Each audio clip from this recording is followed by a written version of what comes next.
And our 24 by 24 broadcast continues live from Jerusalem with Rabbi Meni Evan Israel. We're very pleased to have you with us, Rabbi. Thank you for being here. Thank you. Good morning, everybody. I would like to welcome you again to the Global Day of Jewish Learning. This is the 4th year, if I remember correctly.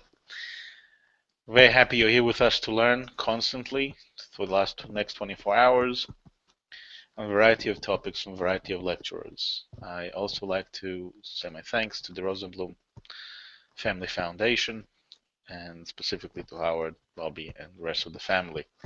And thank you so much. Today we will deal with a notion that I'm struggling with for a while, the notion of creation from nothing to something or vice versa.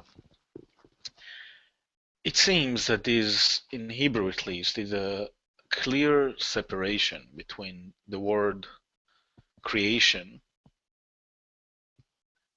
and forming, between bria and yetzira, between creating something or formatting or forming something.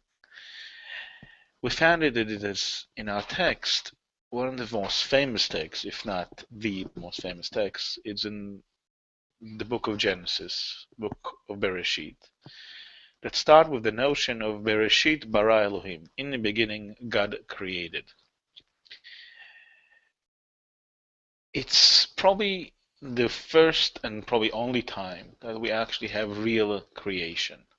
We have God who, before that moment of time, has nothing. It's absolutely one big oblivious. Something that is not formatted, something is not clear. And God can, in a way, create something from his nothingness. Obviously, God is not nothing, but from our limited abilities, what we don't see, what we don't hear, what we don't feel, we, by definition, call nothing. We perceive it as that one has to understand that God's existence is much more deeper and more creative and more real than our existence. But we still consider God existent as nothing because we cannot see him, cannot feel him. But here, in that moment in time, God does an action that has tremendous significance. He decided to create a world. He decided to make an action to make the unknown, the nothingness of God, so to speak, the emptiness of God, to make it real, to make it something that people can appreciate.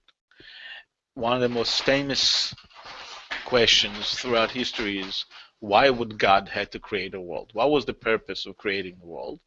And one of the answers, which I think it's a very Jewish answer, very, very entertaining, is because he wants to.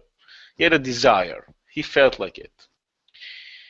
And therefore he created it. Obviously, the creation of God, what we see around us, the world, people, everything, all the creatures, all the beings, is something that we appreciate, something that we need to appreciate, the good of this, the beauty of it. Not always it's positive. Sometimes it's negative. Sometimes we feel bad, and sometimes we perceive things are not as positive as one would like. But in general, the creation is a beautiful, magnificent thing. But the really thing I would like to speak about, the issue we like to bring is, when are humans considered creators? When is the creativity of humanity become real? When is the real thing that we consider it, that is a creation? It's not only a formation. It's not only something that we take an object, an existing object, and we form it, we meld it, we create something new from it, but we really start almost from nothing. We are fulfilling, in a sense, the destiny that God gave us. One of the things that we have in this book of Genesis and Chumash Bereshit, when God speaks clearly to humanity about the creation, or maybe it was somewhat of an interview between, according to at least to our legends, to a text, is that Moshe is basically getting the story from God. I can imagine very easily that Moshe asks God, so what was the purpose of creating man? What was the purpose of it? And God says, you know what? The reason I created man because I want to make something like me. I want to make an object, a being that will represent me, that will be the reflection of my ability. Limited, diminished, clearly, very minimalistic compared to God, his own abilities. Again, he's God, we are humans, but still something that the reflection, the ideas are there. And I do believe that's what he says. In the image of God, he created men. The notion of saying that humanity, a being, is like God has to emanate, have to come to fruition, come to somewhere that we can see it real. And I'd like to suggest that there are throughout history, throughout our being, there are certain things, there are certain issues, there are certain humans or certain activities, certain actions that are like it. There are certain things that God, in that moment, seems like He really gave that ability to somebody. And I'd like to start, if I may, with a simple text in the Talmud. It's in your source sheet that we delivered and gave. It's a source sheet from the Talmud, Masechet Brachot, Tractate Brachot, was the first Gemara. We can find it here in our New English Talmud, called the Koren New English Talmud, Koren Noe edition. It's in page 356 and 357. And it's parallel to the original Gemara page in chapter 9th of Masechet Brachot, page 55b. The Gemara discusses here the notion of the creation of the tabernacle, the Mishkan, that was the house of worship for the Jews in the time of their wandering in the desert. As you know, we were then, for 40 years, we were in the desert. Famous story why men never asked direction. That's the reason it took us 40 years to get from point A to point B. But one of the things that God ordered Moshe to do is to build the tabernacle. Build me a Mishkan and I will dwell among you. And Moshe is, as much as a very practical leader, as a good practical leader, he faced an issue, a conundrum. On one side, God tell him to make the tabernacle. On the other side, he understands that he has no ability to do this by himself. So he does what personally I believe that every good leader in the world need to know. He need to know when he can do it. So he's basically asking his senior advisor, God, what can I do? How can I make your desire, you God, to create tabernacle, how can I do it? He said, I cannot do it. I cannot build. I have no ability of doing this. Maybe I'm a perfect leader, as it's discussed in many places, but I don't have the ability to create a Mishkan. I don't know how to do this. He said, you know what? I have a person just for you.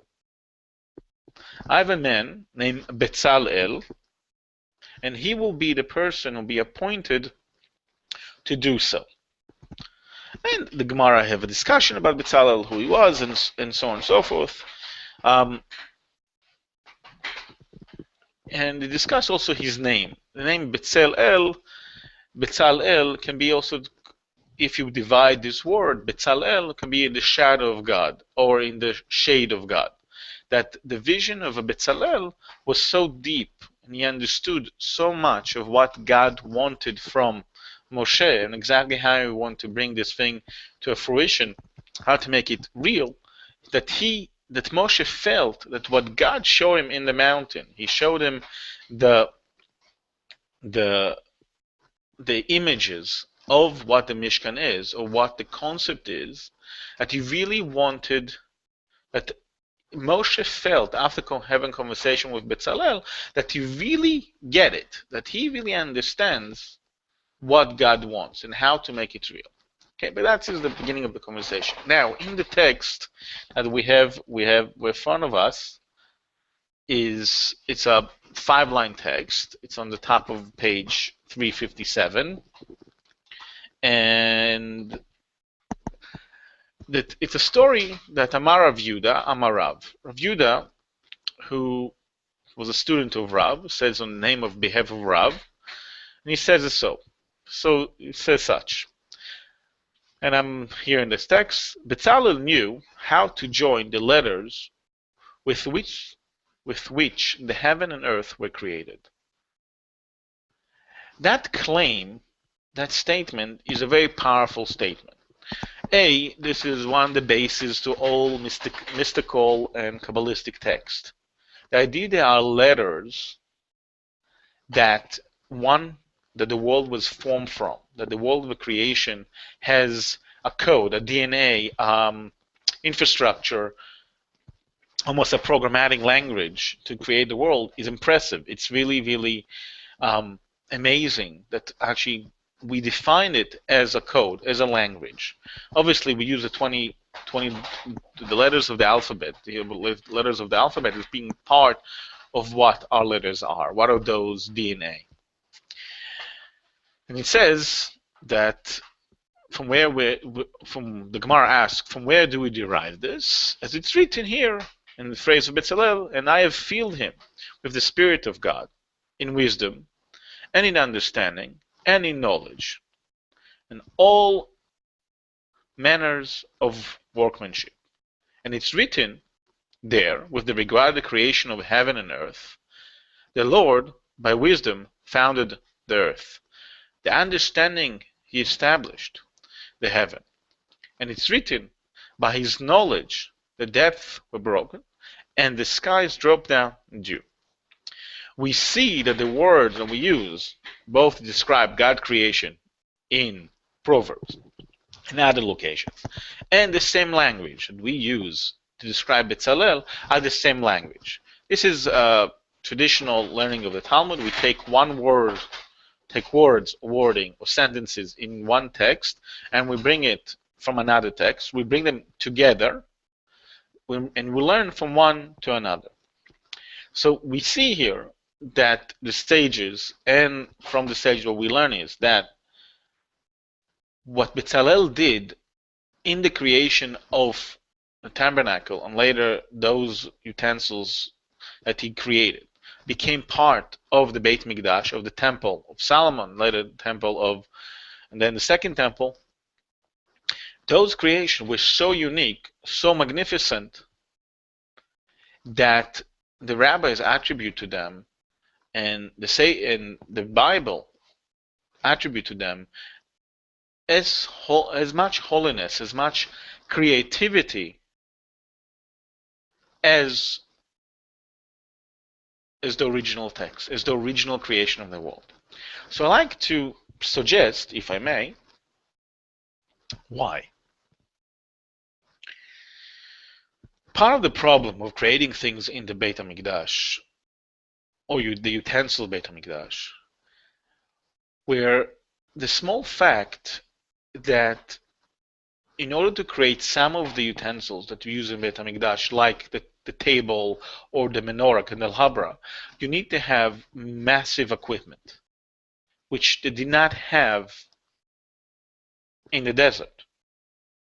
You need to have a full foundry to do so. And if you don't have it, which doesn't seem like they have it originally in the desert, you are facing an issue how to create it. For example, one of the things we know is that even in Beit HaMikdash, the size of the Ark of the Covenant was bigger by measurement than the actual physical size than the tabernacle and the Beit HaMikdash later. The physical size was larger than the actual size of the building, and still it was fitting into the original size. So the Talmud, not in this location, but in another location, describe that the tools and utensils of the Beit HaMikdash were one side they were very physical, and the other side were completely not physical. They were part of the temple and they were beyond the temple. In another Talmud midrash, another Talmud text, it describes that the cherubs on top of the tabernacle, on the top of the Ark of the Covenant, had the ability to move. They were not flying anywhere; they were still there on the Ark, on the covering of the Ark, but they were reflecting the feeling between God and the nation, between God and the people. It says when they were separate, when the two of the cherubs were sitting on each side, that's what representing the distance between Am Yisrael, between the nation and God. And when we're together, so much to speak as they were completely interweaving between each other, then that represent the closeness to God. It says, it's one of those odd texts, that when Titus, who destroyed the temple, actually came in to the temple, he saw, not Titus, when the first temple came in, and he saw that the ark, that the two cherubs are intertwined, they are together, and he asked, how is that possible? Even in the time of destruction, the time of the temple, as God gives up on his people, is giving up the temple, still, from God's perspective, we are still together. But what is that supposed to suggest to us? It's supposed to suggest to us that the creativity of Bezalel, the ability that he could have infused the language of the creation, infuse the creativity of the creation inside his own creation, that created a new object. And those objects, in a sense, had their own life. So we give example of the ark. Let's take the candelabra. Candelabra, it says that the technique they use, or the candelabra itself, was lit basically for a whole week. Now, the quality was not, everything there suggested that should not happen. And still, the miracle of it is that it was almost alive with it. But the light, the candles were so big and so bright that they emanate light from them. It says that in Yericho, which is about 45, 50 miles from Jerusalem, you couldn't see the emanating light from it. From the candelabra, obviously you couldn't see the candelabra, it was inside the Jerusalem and inside the temple. But still, you can feel the emanation of it. You can see the light. And it says that not only about the candelabra, but also see it about a variety of other things in the Beit HaMikdash. For example, they say that when they open the main doors of the temple, you can hear it all the way down to Jericho. When they clear the altar, they hear it all the way to Jericho. Saying one of the things they had in the temple was a small altar to sacrifice incense. And it says that they were so powerful and so strong that the goats, again, in Jericho, used to sneeze from that smell. So it seems that the power of the creation, this amazing power that was constructed or embedded by Bezalel, had the power to have a whole different existence into it. Something like that, on those particular tools, utensils in the temple, we can call them alive. We can call them creation. This is the thing, it's not just a yetzirah, a formation. It's not just a piece of art that is dry. It's much more than that. It's much more deeper than that. It has the ability to move, to think for itself, to create for itself. It's almost like we ask the tools in the temple to have real emanation of God. One and the other thing we had in the Beit HaMikdash, again, which one of the things that Bezalel did create was the Urim and Tumim. The Urim and Tumim were the breastplate of the high priest. The high priest used to have a breastplate that had 12 precious stones in them. Each one of the stones had engraving of certain letters of the alphabet, and had together all the letters of the Hebrew alphabet, and the name of the tribes. And when a person had a question to ask God, used to prepare himself and go to the high priest and ask the question in the Urim Vetumim. Used to ask the question, and the job of the priest in those time was to decipher those answers. One of the most famous story is the mother of Shmuel. One of Shmuel is coming to the temple. She doesn't have kids for a while. She's really devastated from that notion that she doesn't have a kid. She cries and she prays silently to God in front of the high priest Eli.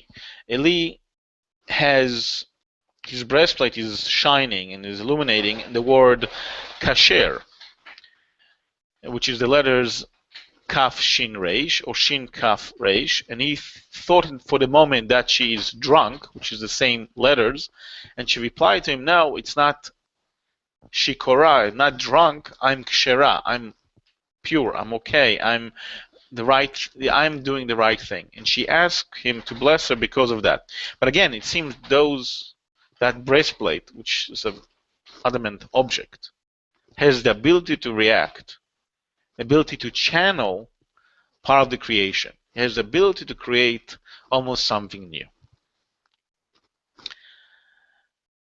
That is one part of the creation. This is one thing that we see as a creation. You can call the tools of Bezalel creation, you can call them a real creation because it's almost like they have their own life.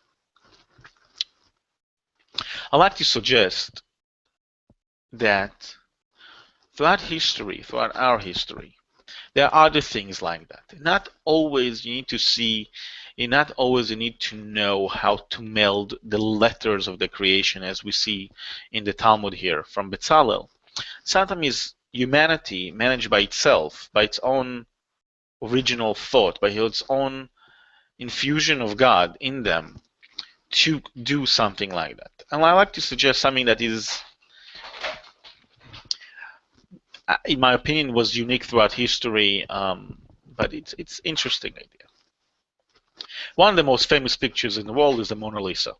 Lisa was created by Leonardo da Vinci. It's very famous. But throughout the history of the picture, it was stolen, it was given back, it was stolen again. People were fascinated by the picture. And one of the reasons we were so fascinated with this picture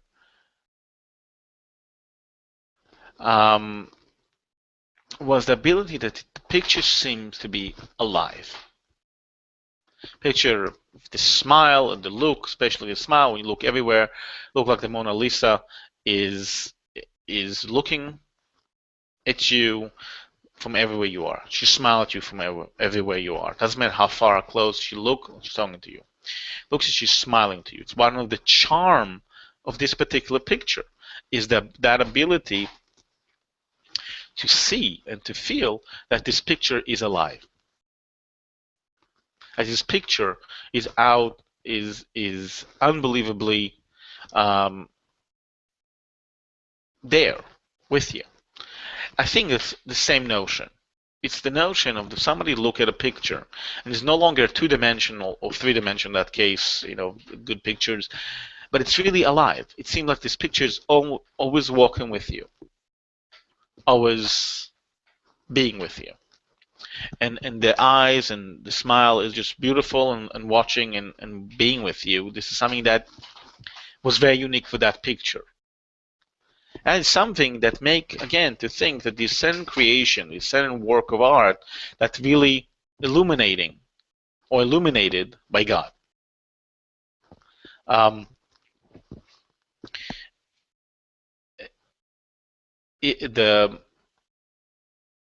the notion, that particular picture, of course, was not the only picture that it's like that.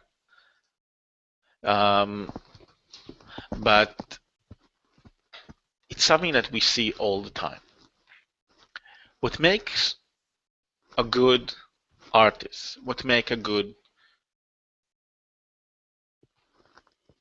musician, what makes a good, almost a person, but we'll take this notion of creativity and the artist, the sculptor, the musician. One of the things that make them unique is those arts, those pieces of art, those amazing masterpieces that live forever. Those pieces that have continuously people come and look to them. People are viewing them. Those are the things that people think that they are the best ever. That people are quoting them. People are reflecting on them. People are still, after many years of this particular text, particular image, or particular music, is maybe no longer viable, and they're still going back to it to see, to feel, to touch it sometimes, just to feel the notion of infinity. That it's never over. You can always find another layer of it. I mean, again, the best example is, I'll go back to the Mona Lisa. If you go to see the Mona Lisa, which I recommend to everybody, the real one, sometimes you can, if you come to the Louvre several times, you might find the same people sitting in front of it or in front of other pictures, other masterpieces, and looking at it and trying to find another layer, another level, another concept, another notion inside this particular amazing piece of art. I think that this notion of really what a real creation is. A real creation, what we see, what we reflect on God from His own creation, is the notion that whatever He does, it's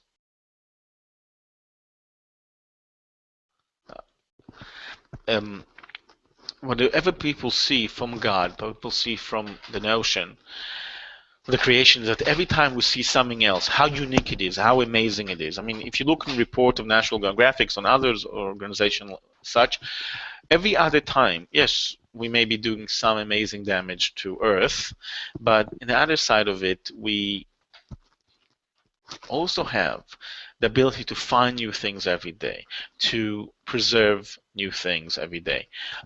We're finding new kinds of species constantly. Constantly. Every time we find a remote island, we see it.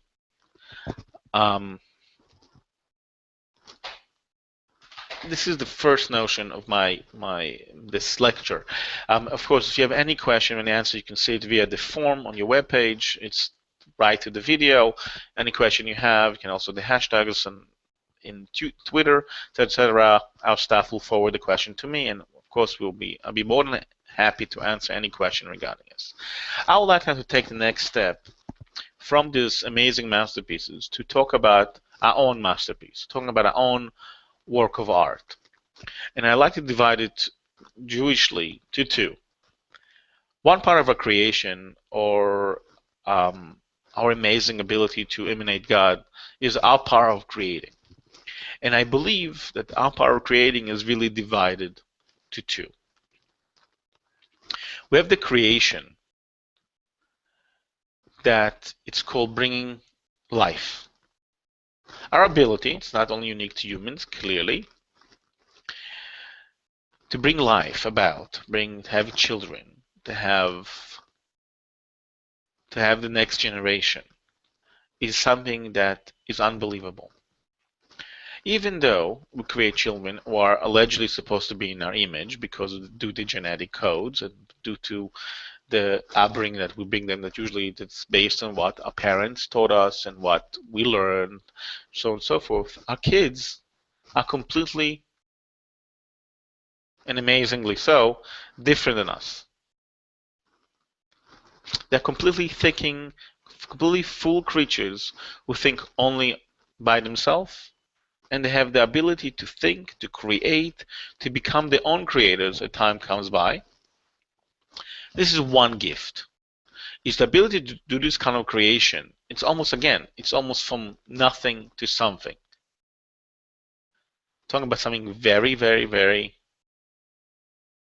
nobody can, the greatness of it, the imagery of it, the ability to create, something was depicted in many pieces of art, in from anything, any way, any shape, any form, to create it, to make it amazingly. The fact that we can reflect on the fact we're having kids, we have the next generation, is something so unique, something so amazing that we really, really need to appreciate our things sometime more than what we do.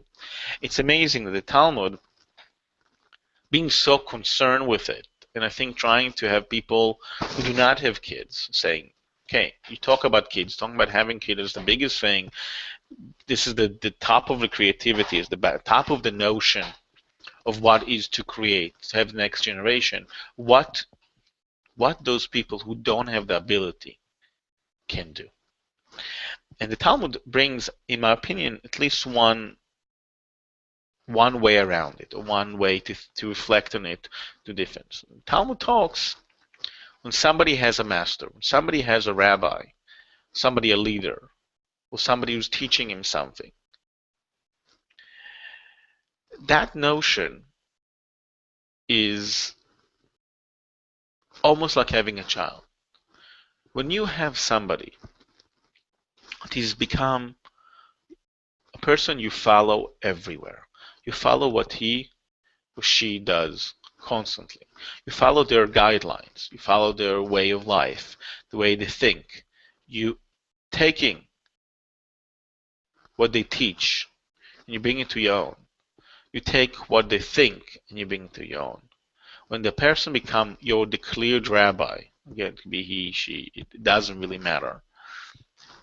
That particular notion of choosing somebody to become your father or mother in many cases, that is almost like creation. This is almost like having a child, because that person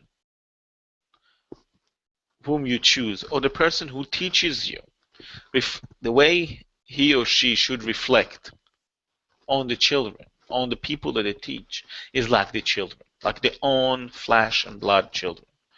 It says that there's a line in the Talmud that there's many of those, many reflections on this. It says if you are facing a choice between saving your own flesh and blood or saving your teacher, whom should you save? Talmud says you should save your teacher, not your own father or mother, because the choice of a teacher, in a sense, what Talmud tried to bring is that your parents only brought you to this world. What they do with you, or what they didn't do with you, it's limited. It's really have to do with what you took from them. But a teacher who put everything into you, who's trying to bring you not only, in a sense, to this world, on that period of time, but trying to teach you forever, isn't, as the Talmud says, to bring you also to Olam Haba, bring to the next world. I take it in a more mundane world, mundane concept. It's not about the Olam Haba as Gan Eden, as paradise, as afterlife, but it's really about the rest of your life. If you have a teacher, he has the ability not only to teach you the basics, but he really can have the ability to mold you, to create you, in a sense, even to reform what's your upbringing. It doesn't matter what kind of a horrible upbringing you had, or what kind of horrible childhood you had. If you have the right teacher or the right person around you, putting a hand on your shoulders, figuratively, pushing you, spiritually, caring about you, emotionally, that person can move you to such levels, give you so much love and care or intellect and wisdom that one can see at some time this kind of emotional relationship can be stronger than blood. Stronger than the flesh and blood, can be stronger than that. And that's, in my opinion, why the Talmud brings it to life. Why the Talmud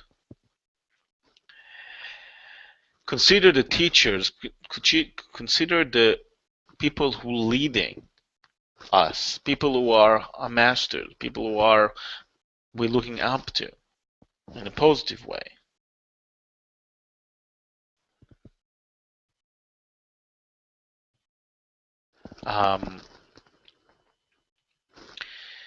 It seems amazing that one can say that.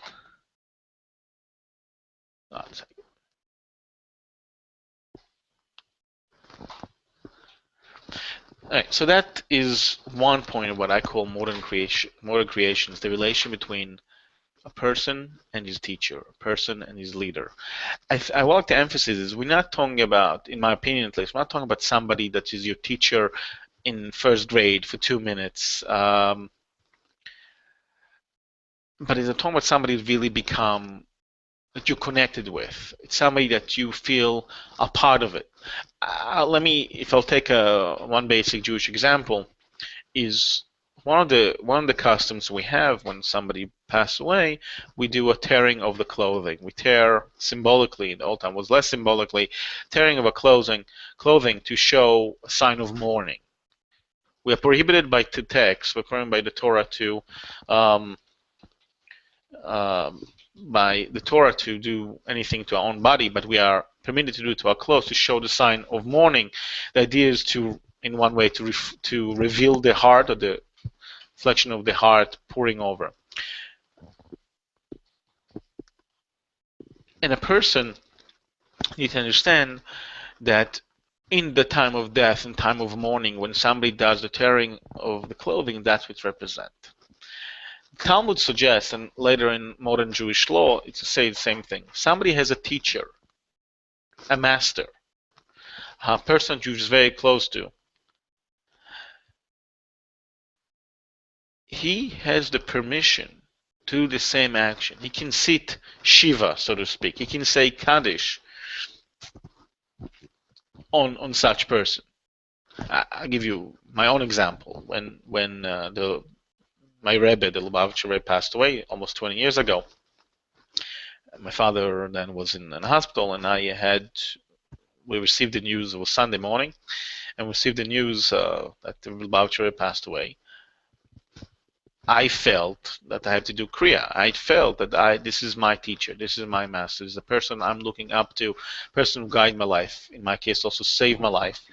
And I felt that it is important for me to do those actions of mourning. I did this because I felt that this is it. This is my person. I'm close to. Rabbi, I'm so adoring.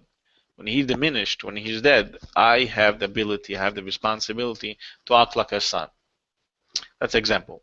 But I would like to, as we are into our last quarter, the next part I would like to talk is a bit more far than that, a bit more farther than this concept.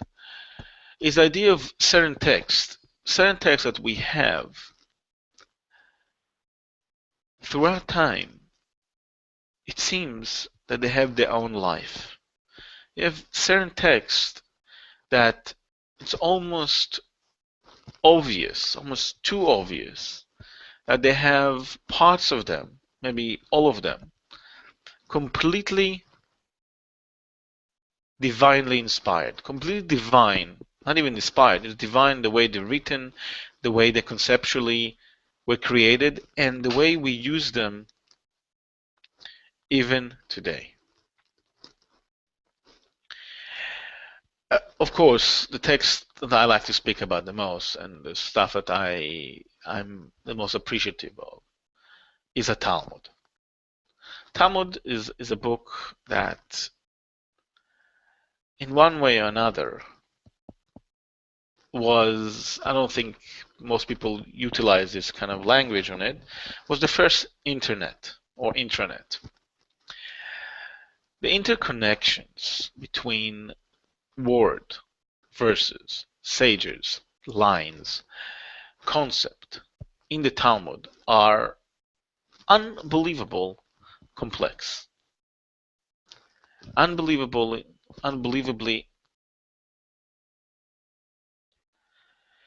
intersecting between one another. Sometimes you have quotes that mention 5 or 6 tractates and going back and forth, and each time in different context.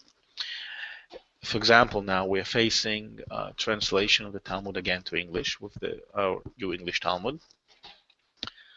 And we have several computer programs that going through it to make it easier for the translator and editor to do the work.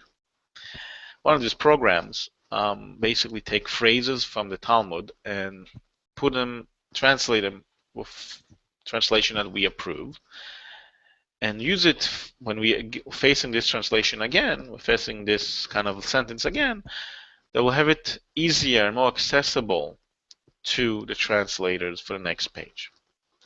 However, sometimes we feel that even after we did this translation, it's fairly automatic. There are 4 or 5 different ways how to translate it, even basic line. You have to know if it was a question or an answer. Was it a quote or a reflection? The Talmud was written over a period of about 300 years. Even though it was not sealed, it was not closed as a full book till much later, till about 7th century, started 2nd, finished about 7th. The amount of interconnectivity, the amount of notions, the amount of concept Talmud talks about, it's something that is unbelievably complex, but have unbelievable beauty to it. The fact that rabbis had the ability, or even the two rabbis who allegedly sealed the Talmud, Rashi and Ravina, had the ability to comprehend so much, to control so much information, to bring all the quotes back and forth from a variety of places, to bring them forward to one semi-coherent book. It's outstanding.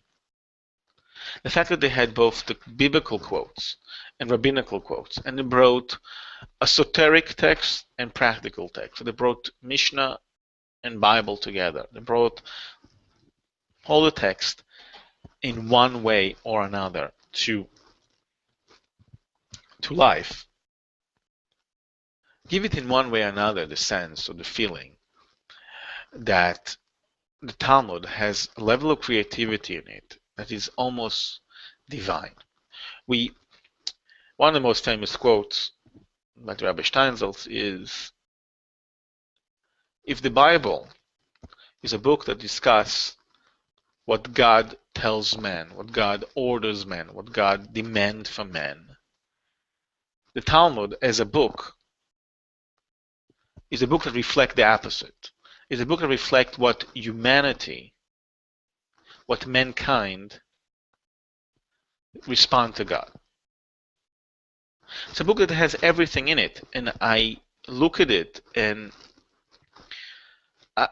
when I look at the Talmud, when I have the right mood on, and looking and thinking about what's the reflection of the words, how far can I go with it, how far-fetched, how far away from what reality is I can play with it. It's really almost like an internet. You can start with one topic, basic as practical laws of losing and finding, and developing a whole system behind it of variety of quotes, variety of concept, variety of issues. I bring it up. I'd like to use one example. One of the famous debate or machloket in the Talmud is between two friends, Abaye and Rava. Abaye and Rava are going throughout the Talmud for many, many conversations. They're debating and having debates on practical law and spiritual law and meaning of things throughout the Talmud. And one of but there are 6 times throughout the text, only 6 times, that Abaye wins. The rest is Rabba, and those 6 times Abaye wins. One of them, the very famous one, is Ye'uch Shelo Midat. Ye'uch Shelo Midat is a term we use to describe when a person lost an object. The Talmud asks, when is the moment of losing hope? When is the moment that I realize I will never find this object again? and therefore the person who found it doesn't have the obligation to announce it, to go back to it. For example, the basic example is money. When a person loses money, most of the time he loses hope immediately after he or she realizes he no longer have this money, because the chance of somebody bringing back are generally very, very, very slim to none. They're very, very low. So these are debate between Abai and Rava. When is the moment in time when one lose hope? When is the moment of time when one reflect and say, you know what, done? And then reflecting the notion, what happened on certain objects, certain subjects that we have, that even though I do not know that I lost them, the moment I will know that I lost them, I'll lose hope immediately, even retroactively. Even thinking about, okay, doesn't matter when I knew about it, it's gone. As I said, the best example will be money. Doesn't matter when I realize I lost my money. I know it's gone. The moment it was out of my pocket, it's over. It's finished. And there's a debate between Abai and Rava. Abai says the person actually need to have the coherent notion that he or she lost the object. He or she need to have the step saying, you know what, I lost it, I lost hope. Rava, from the other side, says no. On certain objects, certain things, you don't have to do this. Certain objects, certain things, it's not important. Once it's such a mundane thing that there's no reason, your notion, if you lost hope, you didn't lose hope, has no significance. It's gone. It's over. It's finished. So one can go and say, they're debating the notion, financial issues, the concept, the money, monetary value, etc., the emotional value. One thing you can read into this, and one thing the Talmud teaches, if you take Rava as a whole, take Abaye as a whole, you learn about the personality. One of the unique things you learn about them is the upbringing and the background that they had. Rava was he came from a very, very rich, affluent family. Became a star in the yeshiva, was one a major sage, but his upbringing was rich and wealthy. Abaye, from the other side, was orphan. His financial circumstances were worsen, and he rose through the ranks to become a sage, to become a master, become a sage of amazing magnitude, as again became the partner and friend of Rava. One of the explanations that I learned and I'm teaching is that exactly the notion. Abaye come from a situation that did not have anything. So for him, even losing a simple, unimportant object has a tremendous significance. For him, coming from this notion of having nothing, he had to understand that for him to lose an object means that you actually consciously gave it away. You actually consciously lost hope. Rava, on the other side, is exactly different. He comes from a house that he has everything. For him, losing a mundane object, I don't know, $50, so and so, is not important. It's significant. So for him, part of the notion is, I don't care. Once I lost it, it's gone. It's finished. You can explain the Talmud even through the medium of modern psychology. I think that is the beauty of the Talmud, which I would like to attribute to it the notion of creativity, the notion of creation, using, again, those words I used before, this notion that this is part of God creation. The Talmud is a very unique book compared to other books we have, not talking about the importance or not, has a tremendous amount of difference compared to other books. One of the things that we have there is, historically, at least till this generation, or maybe the last 30, 40 years, we know that the survival of the Jewish community really was based if they learn or did not learn Talmud. Communities that learned Talmud survived. Communities who did not learn Talmud disappear. The notion of Bet Midrash, the notion of learning, to each on his own level, in own spirit, in his own way, has significant significant enough issue that that was one of the reasons to the survival of the Jewish people, the learning of Talmud. Learning of this particular text had a significant benefit to the community. Not because of the religious context of it, not because of the halachic, the law perspective of it, was really much more about the idea of a conversation. The idea of having the ability to debate, to have a conversation, a real one-to-one conversation, if it's with the sages theoretically or with your colleagues in reality, has a tremendous impact on a relationship in the community. One of the things it had is that regardless of what was your upbringing, if you had the ability to learn Talmud, the fact that you can have a conversation with somebody, that's regardless of his background, his own background, if he was rich or poor, powerful, not powerful, lay leader or not lay leader, the fact that he knew the text, the fact that he had the conversation, and the conversation had not only the notions in the text itself, we see in front of us, but really had the notion of what I feel about it, what I perceive in it. When I read Abai and Rava, when I read the text, what do I think? When I look on Bezalel sitting in the temple, what do I think about him? Think about it. Bezalel, he's not from the tribe of Moshe. He's not a Cohen. He's not a Levite. He's a person who comes from nowhere, in a sense. God chooses him for the right place, right time, and he's shining, and he's creating, and he has the ability to do as big of a thing as everybody else. The notion of creation, the notion of using something, using almost nothing, or something that is untangible, and moving it forward, using it practically, thinking about what can I do with it, how creative can I be. The Talmud, and if you want, Da Vinci or Bezalel, teaching you that you have no limits. You have the ability to become creative. You have the ability to create something that will last the test of time. Just to finish with an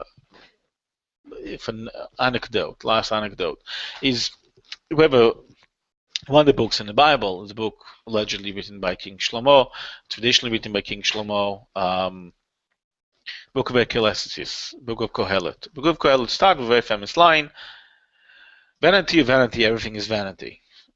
Right? And then King Solomon, King Shlomo, goes for X amount of chapters and talk about all these notions, all this concept. And obviously, people ask, if everything is vanity, why bother write a book? That's exactly the point. You can look in what he did, what he wrote, is nothing. It is significant, and it will be vanish, it will be disappear. It was one of the many books, according to tradition, that Shlomo wrote. We don't have most of them. This particular book had a concept, has a notion to have a reflection in the people around him, a reflection for generation. This is the book that represents the creativity of Shlomo HaMelech, creativity of his thought that lasted the test of time.